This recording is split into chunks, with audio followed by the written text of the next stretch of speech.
Dans mon bureau, j'ai une boîte. Dedans, il y a des dizaines de disques durs. À l'intérieur de ces disques durs, il y a des films, de très bons films, des histoires puissantes, des images magnifiques, des acteurs incroyables. Le problème, personne ne les a jamais vus. On pense souvent que le plus dur, c'est de trouver l'argent pour tourner. C'est faux. Le plus dur, c'est de survivre au tournage et d'arriver jusqu'à la sortie. Aujourd'hui, on ne va pas parler de financement. On va parler de survie. Voici les 5 erreurs de production. Les vrais pièges du terrain, qui détruisent un film africain avant même qu'il ne voie la lumière d'un projecteur. Erreur numéro 1. Le syndrome du scénario flexible. Vous êtes sur le terrain. Il est 14 heures. Il fait 40 degrés. Une scène ne marche pas. Le réalisateur dit « Pas grave, on tournera ça autrement. On arrangera au montage. » C'est le mensonge le plus dangereux du cinéma africain. Au montage, on ne peut pas inventer ce qui n'a pas été tourné. Si vous n'avez pas la couverture, les plans de coupe, les angles opposés, votre monteur est pieds et poings liés. Pire, cette scène, improvisée, va créer un trou narratif qui va obliger le monteur à couper une scène essentielle ailleurs pour sauver le rythme. La leçon du terrain. Un plan de plus ne sauve pas un film.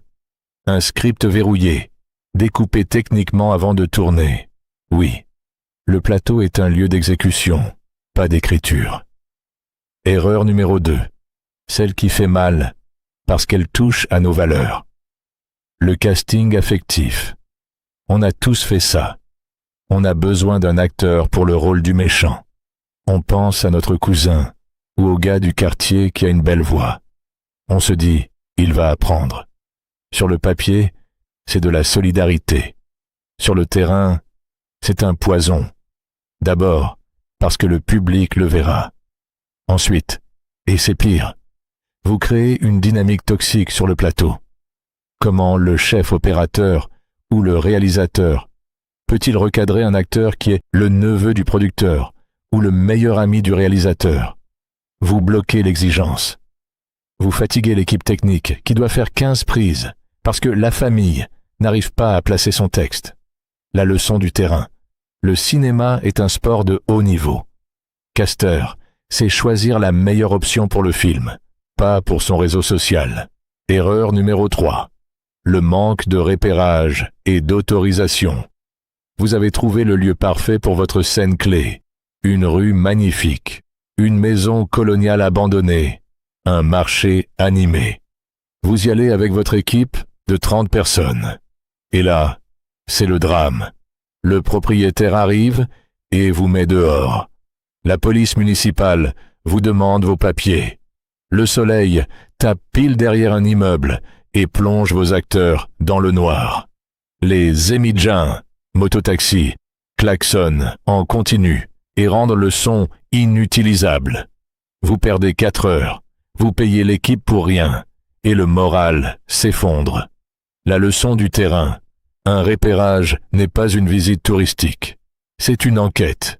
Il faut y aller à la même heure que le tournage prévu. Il faut négocier les autorisations écrites, payer les riverains et prévoir les plans B.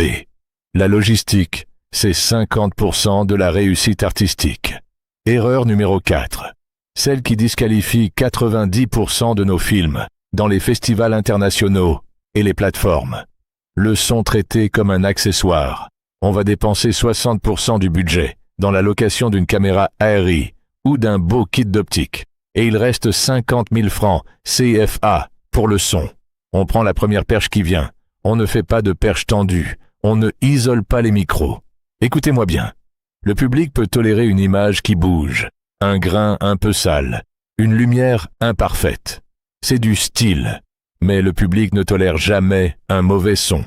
Si on n'entend pas les dialogues, ou s'il y a un écho insupportable, le cerveau du spectateur décroche en 3 minutes. Le film est mort. La leçon du terrain. Payez votre preneur de son. Exigez du matériel correct. Faites taire les générateurs.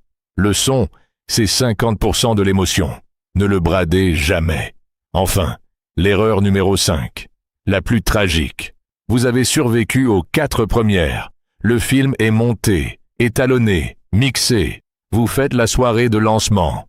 Tout le monde applaudit. Et le lendemain, plus rien. Le film meurt sur un disque dur. Pourquoi?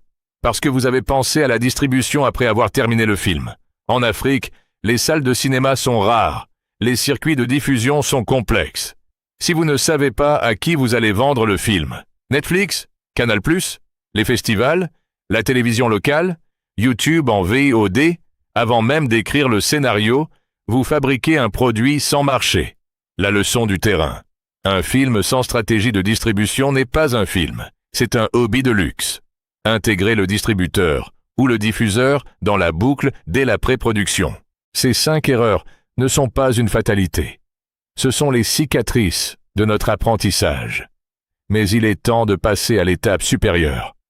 Le cinéma africain n'a plus besoin qu'on l'excuse parce qu'il est système D. Il a besoin qu'on le respecte par son exigence.